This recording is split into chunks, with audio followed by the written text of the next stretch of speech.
nothing less. Lead me to my destiny.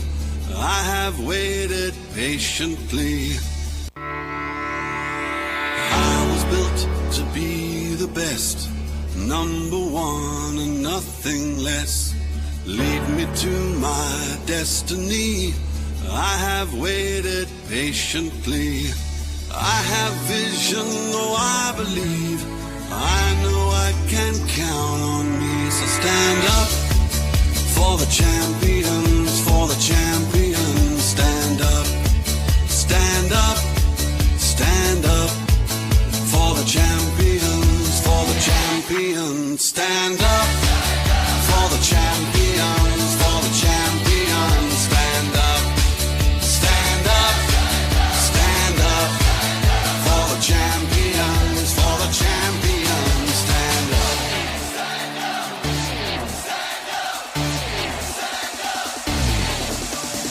Here we go, it's getting close.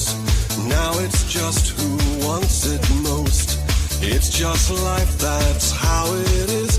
'Cause we have our strengths and weaknesses. Oh, I have vision, oh, can't you see? I'm on the move, make way for me. So stand up for the champions, for the champions. Stand up, stand up, stand up for the champions. Very good afternoon to you. Thank you so much for joining us on Fair Play this week. It's a good day to say Eid Mubarak. That's to our Muslim brothers, to our Muslim faithful, our friends from the other side of the religion. We just want to celebrate you today. My name is Dianime Uko, and I'm not going to be doing this program alone. I have my man, as always, John Paul Alumona, who together we will be bringing you all the updates from the world of sports. Good afternoon, John Paul. Good afternoon, Dianime, and Eid Mubarak to our Muslim brothers, as my colleague has already wished them. It is a Muslim holiday, and we have to celebrate with the Muslim Ummah, as it is, they are called. Okay, so we will bring you up to speed with, we'll first head to England to bring you up to speed with the FA Cup that did happen over the weekend. Then we will quickly come back to Nigeria to the President's FA Cup. The round of 32 is set, and of course our own Akwa United are also involved, so we will bring you up to speed with all of that. After that, we'll head to the NPFL, where good for us, our darling Akwa United have moved have moved up the table gradually, and they're no longer in danger zone. Exactly, they're no longer in the murky waters of the relegation zone. However, it is not yet Uhuru, as they still have a lot more to do. From there, we will head to the Super Eagles camp, where of course the camp never closes. Yes, the last time they came, the one in Rwanda came here, and of course they fumbled to the best of our knowledge, and of course they have moved back. The players have gone back to their respective clubs, and we will also bring you up to speed with their performances in their respective clubs over the weekend. After that, we will be ending this program today not on a very good note, as a Nigerian boxing champion over the weekend lost his life on the ring, but we will just have to keep that low so that we do not down your morale as we begin this program this afternoon. John Paul, in the English Premier League, not the Premier League, anyway, FA Cup. It was a mixture of the English Premier League and the FA Cup. Yes. There were some FA Cup games that were played, the quarterfinals, as we had brought to you the last time. The FA semi-final is set. Right now, it will be Nottingham Forest up against Manchester City, while Crystal Palace will take on Aston Villa. So we had Crystal Palace playing against Fulham, where our own Calvin Bassey and Alex Iwobi did play. We had our single Ola Aina defeating these two yesterday. Yes, it's that's football for you. Whether Alex Iwobi and Bassey were there playing against Ola Aina, it does not matter. It's all about team effort, and I commend Ola Aina for at least making it to the semi-finals of the competition. And from the way it's looking, they may just see themselves in the final. Forget about Manchester City. I'm telling you, football can be unpredictable, especially when it comes to FA Cup. Even in Nigeria, last time Akwa United they were defeated by one small team like that. I think an NNL team And then in English Premier League, you know, Portsmouth, when they were even in Championship, they won the tournament back-to-back when Kanu Nwankwo was there. So it's a good one for our own brother Olayin. At least we'll have somebody in the semi-finals.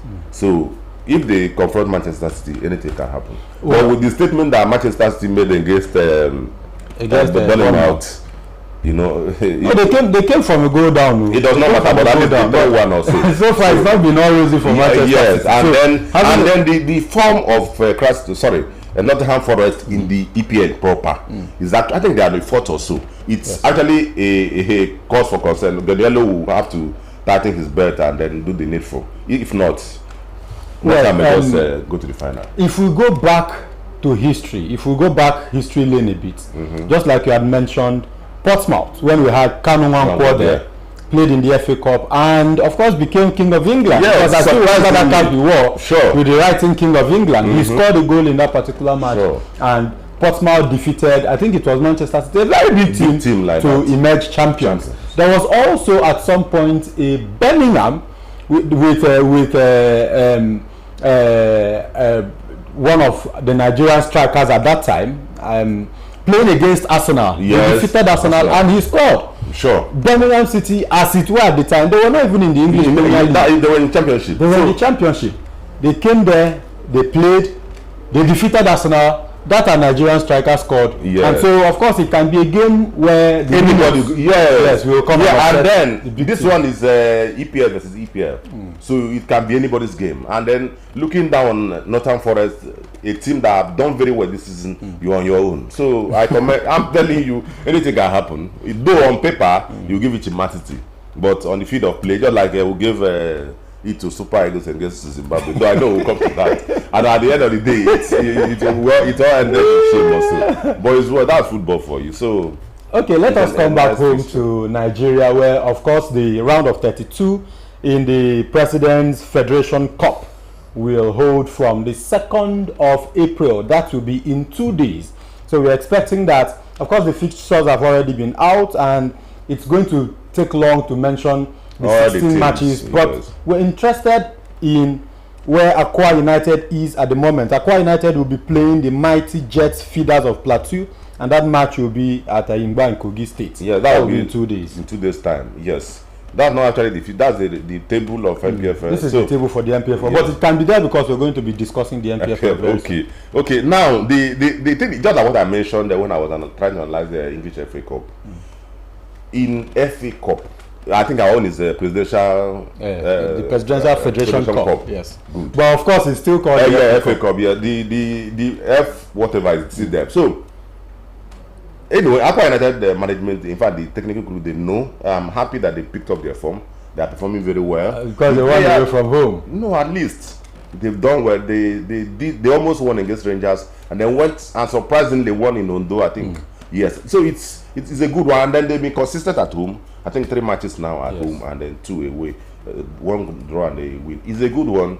Playing against mighty Jets Feeders, the coach knows what to do, and it will be nice if we see Akwa United in the last 16, last 8, last 4 as the case may be, so that it's another sharp route. It's the back door to the continental. So the coach knows what to do, and then that will also bring a lot of life to Akwa United. Some players that may be considering leaving will also want to stay back because they've qualified for this. But of course, usually I know the road is still very far. But it's winner takes all. Just win and go to the next. Again, you just talked about the players staying put because the team has qualified for the continental. Yeah. But it's usually not about the team's qualification or the team's non-qualification. Okay. It's usually the fact that in the MPFL, it's a general problem. We do not have teams that sign and own players. Sure. A lot of times we have players that come on loan. That's why they can move at any time. And these teams they cannot lay hold of players, and it is a problem in the league. It's a big problem. How can we nip this in the board? Because the thing is, you just said it's not easy because with all fairness, some of the Nigerian league clubs are not paying very fantastically, and then considering our economy, the naira exchange rate and all that, it's not helping.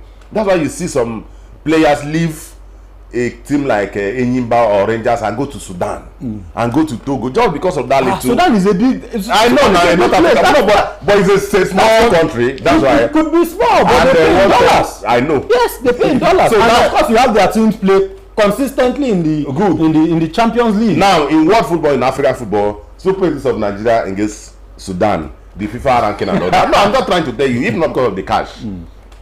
Nigeria and Sudan do not have any comparison, but because of the fact that they pay in hard currency, players that are even playing and they are sponsorship. Yes, sponsor and the organization. Most of the matches are live, yes. Full stadium and all that. So and then they also have good facilities there. You get, so that's the only thing. Even if you own a player at the club, when they bring offer, when they say maybe $10 million, so contract, whatever, my brother, you will just tell them to go to bring the money. So of course, yes. So it's not even. I'm trying to tell you that it's not about owning a player. You see why it's even a bit difficult. Because it is not the teams that own the players, they honestly cannot speak exactly when these big money guys come. Yes, so they rely on the agents. Or the owner of the. Yes. Anyway, from there, of course, we're still in Nigeria. Let us now discuss the NPFL proper.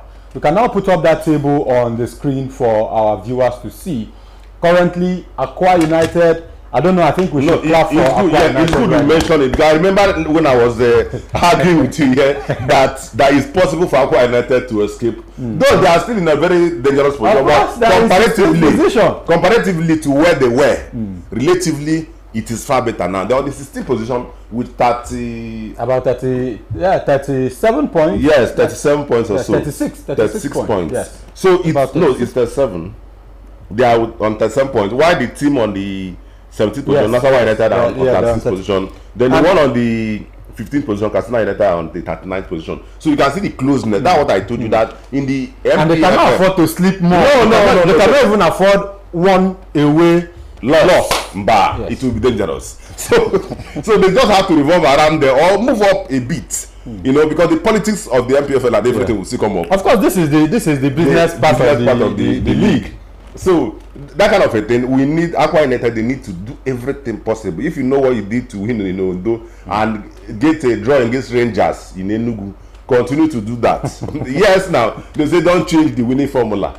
You can actually to work with the winning team, but don't change the winning formula. So that they should continue, so that we see Akwa United boldly comfortable in the next season. Then, luckily, if they can do well in the Presidential Federation Cup, in the FA Cup, then that's the back door. Yes. Okay, so at the top of the log, we're just going to talk about the first three teams very quickly.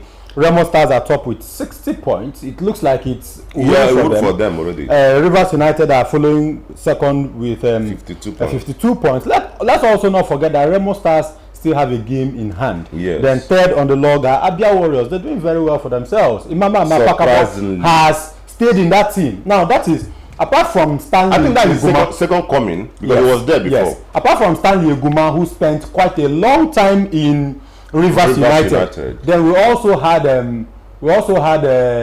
this other coach who stayed in Enyimba. Yes.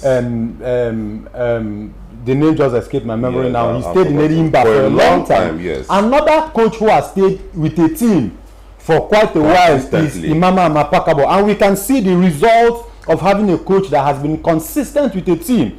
Abia Warriors were not a team that you would even reckon with in the first 10. Of course, but you know the difference. The difference is if you are hiring a manager, just like Akwa United has a league winner as a coach.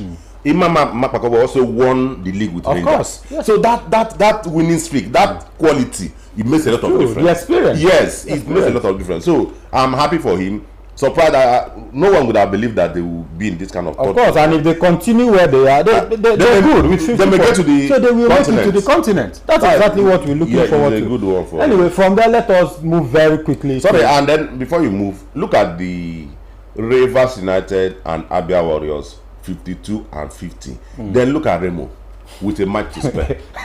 On 60 with 8 points. 8 point gap. With one match to spare. Now, if they play that match and they win, that will be at about 11 points. So is that not like a Liverpool Arsenal? That is the situation. So I just want you to take note of that. Why they are struggling at the at the bottom, at the summit, it's almost the coast is almost the coast is clear. So continue. Okay, let's move very quickly to the Super Eagles camp, where, of course, it was a mix of sweet, bitter experience. Sweet in Rwanda, we came back home and we were supposed to consolidate on that win. Very bitter. But we felt like a pack of cards to the Zimbabweans, to the Warriors of Zimbabwe at the Godswill Akpabio International Stadium. Very quickly, let us hear from a few persons who had spoken after that particular encounter, so let's know exactly where to go from here. Of picking 2026 FIFA World Cup ticket now hangs in the balance after a 1-1 draw with the Warriors of Zimbabwe in Uyo. Despite the reassurance by the Super Eagles coach Eric Chell, sports enthusiasts have continued to share their sentiments on the outcome of the match. At times you win, at times you lose, at times you draw. We are not going to give up, surrender. That's it. We are not going to walk up. We will still continue fighting until last day. Like the chances are slim for us to go to the World Cup. All we should do right now is to strive to come second in that Group C, and hope and pray also as well that we'll be among the top 4 losers. Let's see if we can use that window and follow the backdoor channels into the World Cup. But as it is at the moment, automatic qualification is far from us. The leadership of the National Sports Commission is planning to organize a training camp and 3 friendly matches during the June 2025 international window for the Super Eagles of Nigeria. The initiative is part of efforts to fine-tune the team ahead of the crucial World Cup qualifiers, which resume in September. Still on full brawl, Nigeria's Flying Eagles face tougher oppositions on the road to 2025 Under-20 AFCON after the Confederation of African Football (CAF) confirmed Egypt as the new tournament host after Cote d'Ivoire's withdrawal. Nigeria will face host Egypt, South Africa and Morocco. The feedback from the fans. Let us, before we discuss this, let us look at what the tables are currently. I mean, the different groups at the World Cup qualifiers in Africa. Let us just put the group so that we can see, and exactly, very specially, the group that Nigeria is in, and that is no other group. Let me just show that group, like the first group there. Exactly. Okay, you can see group ABC. Yes. And in C, that is where Nigeria stands. Yes. 1, 2, 3, 4. Now look at Group A. Look at Egypt on 16 points. 16 points. They're already done. Yes, they won all the matches. That's what it means. Look at DR Congo leading Senegal, 13 points. Senegal showing class with 12 points. Now, almighty Nigeria, so to say in quotes, South Africa, the Samba boys or whatever. South Africa. Now, the Bafana boys. Look at them, 13 points. Nigeria far away on the 4th position with 7 points. Rwanda 8 points. Benin Republic 8 points. Lesotho 6 and Zimbabwe 4. Now, the protest that we're talking about, if they should protest against that, the South African player, if they carry the 3 points and give to Lesotho will be on the 9 points. While Nigeria will not drop down again to 5th. And so it's not looking good at all. Then move to the next group.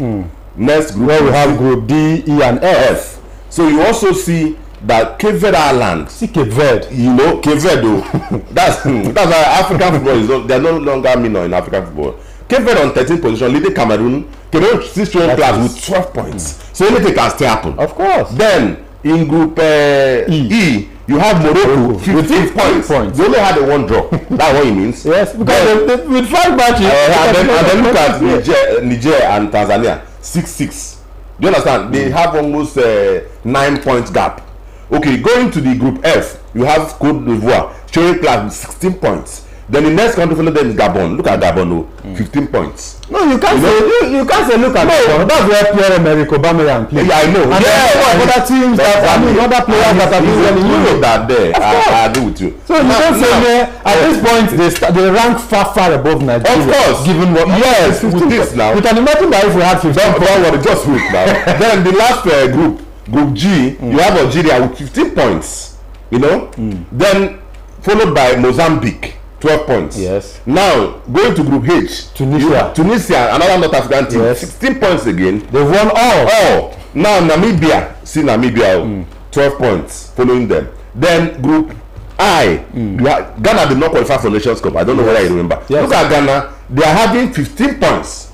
It was this same Ghana that made us lose the World Cup last time, and they are going back.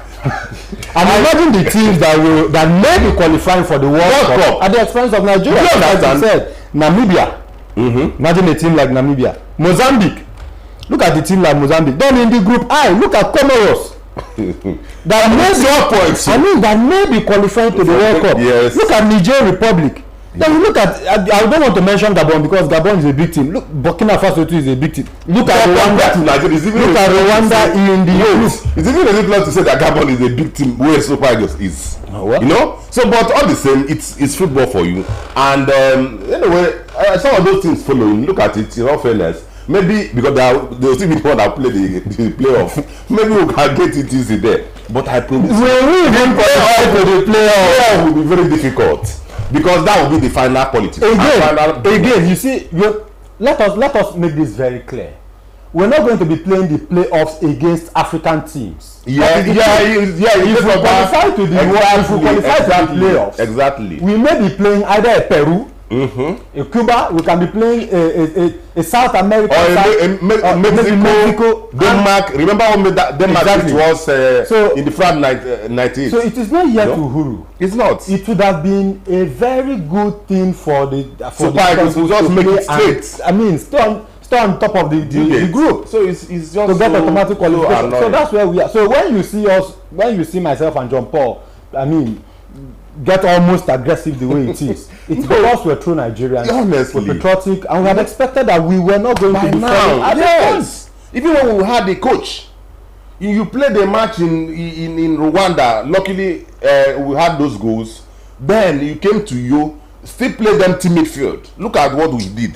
The substitution, you are leading in the third minute, you are bringing a striker as against a midfielder or even a defender to protect the only goal you have. Now, you are telling your players to go and score. Who will you blame? I will blame the coach. Yes, I will not blame the coach. I will personally blame the coach because now, let me tell you the reason. I can't just blame him like that. Now in football, you follow. It's all about matches are won from the bench. You play. When we're playing Rwanda, despite those goals, you see that they were somehow attacking us in the first half. The game was not balanced. But after the substitution, when two midfielders were brought in, even to the extent that Yusuf, a midfielder, was replaced for that right back. Yes. That was Sai Samuel. Right, Sai Samuel. Yes, the game balanced. Do you understand? It was not alone, it was easier, and then they controlled the game, even though they didn't score again against Rwanda, but we controlled the game. Okay. Now, when we came to you, yes, go ahead. When we came to you still played the same team, not maybe bringing some of those midfielders in the knowing fully well that you must have studied, because I may not be a coach, but common sense say that you're going to study your opponent, watch their videos, how they play.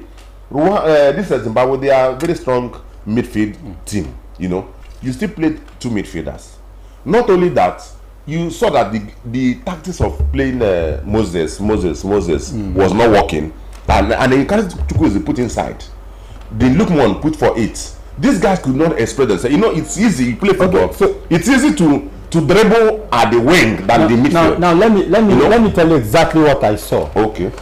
If we watch these players, I mentioned them. If we watch Moses Simon, if we watch Ademola Lookman, if we watch Alex Iwobi, in their club sides, they play usually to the left. They play usually to the left flank. Yes. And that was exactly what happened in that match in Uyo. They were all tilting to the left. So now the left, Chukwueze was aloof this way. So at some point he joined the fray. He moved so much into the midfield so that we never had a 7 again. That was exactly what happened. And the coach was on the bench. That was supposed to be the job of the coach. Okay. To see that. But again, that's why I blame him. Again, finally we were able to get a goal. Now, what I'm saying, and it took us 73 minutes to be able to get a goal. Now I was thinking that. Now I'm trying to peep into the mind of the coach. I'm sure the coach wanted a situation where Nigeria can score more, so that in case the second position it gets to a tie, so that goals difference we can exactly. Because but again, just like you said, a 1-0 win better than this. This is where we would have had 9 points by now. Yes, would have had 9 points and it would have been easier. This is where it is. Currently, over the weekend, we had some Super Eagles play. And they did very well. Back to various clubs, and they did very well.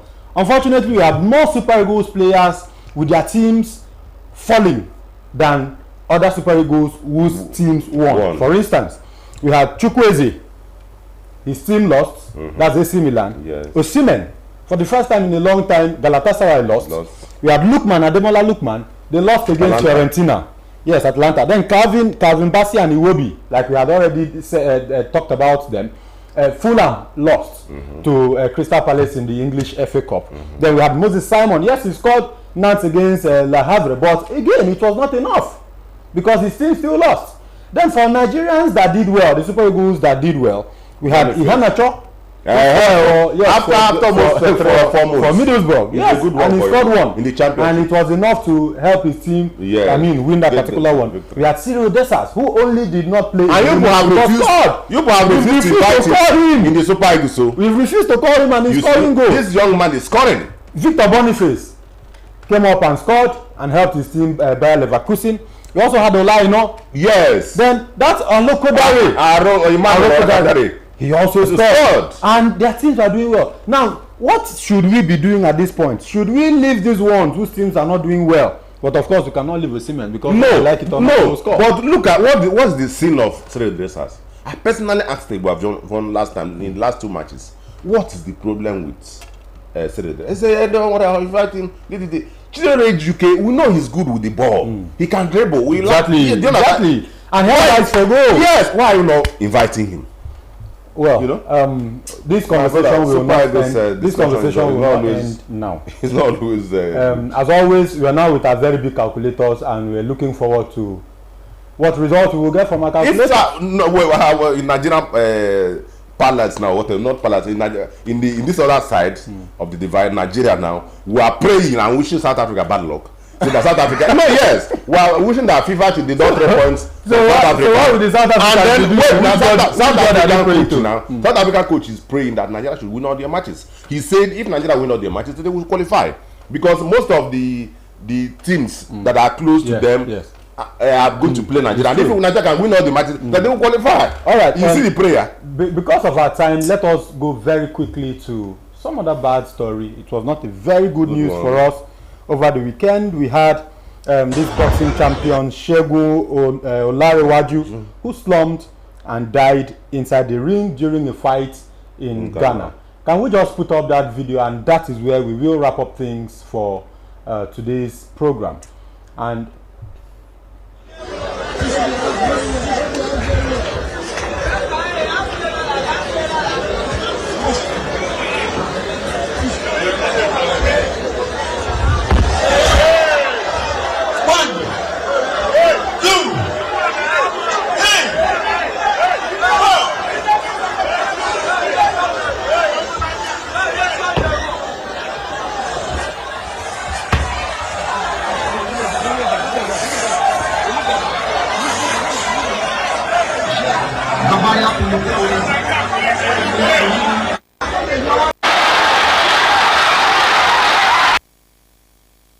very unfortunately we lost our own Segun Olarewaju. He is a boxing champion. He's one who's a serial winner. He has won a number of bouts, and of course I think the last time we lost a Nigerian athlete to such situation was Samuel Kwaraji. Yes, Samuel Kwaraji. That was very renowned, and of course it took the nation by shock. We've seen teams get even their players and their medical team good enough to be able to dictate all of this to fix them. So where do we go from here? It's actually unfortunate. I was not wishing that maybe that had happened in Europe. Maybe they would have known the best to even revive him. But it's unfortunate we lost him, and then he was fighting against a Ghanaian and leading him in Ghana. But because of that seizure, as a preliminary investigation reviewed, he could not make it. But it's unfortunate, and may God accept his soul, and may Allah grant him Jannah, as it will said in Muslim palace. Okay, so that's it on our program today. Thank you so much for watching. From me and John Paul, it's goodbye for now. Thank you.